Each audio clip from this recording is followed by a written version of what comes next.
Baba yetu na Mungu mtakatifu, hii mizani ya neno lako takatifu lililowasilishwa kwetu kupitia mtumishi wako limetudhibitisha kwamba tumejihujumu sana kwa kuwa waoga. Tumejipunja na kujinyanyasa sana kwa kuendekeza uoga.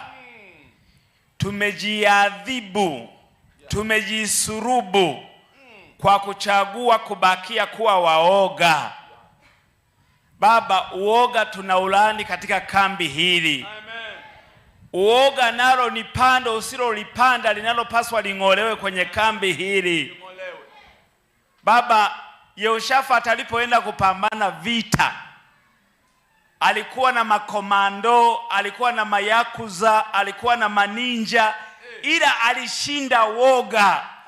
Wala hakuwaweka FFU mbele. Alichagua kwaya kama hii ya Agape. Akasema, shikeni panda, shika filimbi, zeze na zomali, muinue Bwana wa majeshi.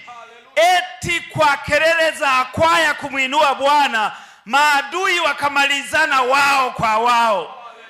Baba, mchana wa leo tunakuweka utuende mbele. Yule malaika aliyeenda mbele ya Musa, akaenda mbele ya Yoshua, akawaingiza nchi itiririkayo maziwa na asali. Baada ya hili kambi atuende mbele. Tushinde uoga Mungu. Tupatie ile roho ngumu ya Kikurya, ya Nyamongo, ile ya Tarime.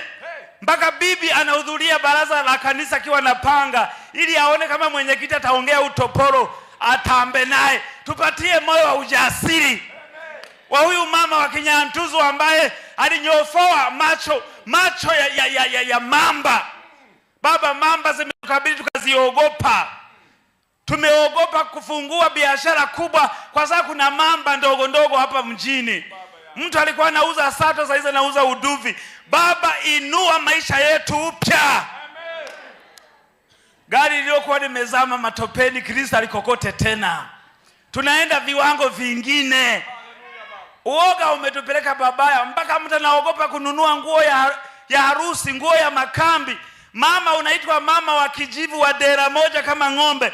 Baba, kuanzia leo uoga unakufa, tunauzika, tunaufanyia matanga. Sasa Mungu, sisi ni washindi. Hofu za kuogopa zitoke. Hata magonjwa tulionayo hatuumwi tena. Hatuumwi, hizo kansa zimeisha. Hata ugumba hatuogopi tena. Hata wachumba Mungu tawaagiza watokee kaskazini waje, magharibi waje. Yani Mungu, leo tunasimika bendera ya ushindi juu ya Kilimanjaro yetu ya ushindi. Akina Nyerere kushusha bendera ya Malkia ikapanda ya kwetu, walihitaji moyo wa ujasiri. Tupatie hiyo roho na sisi.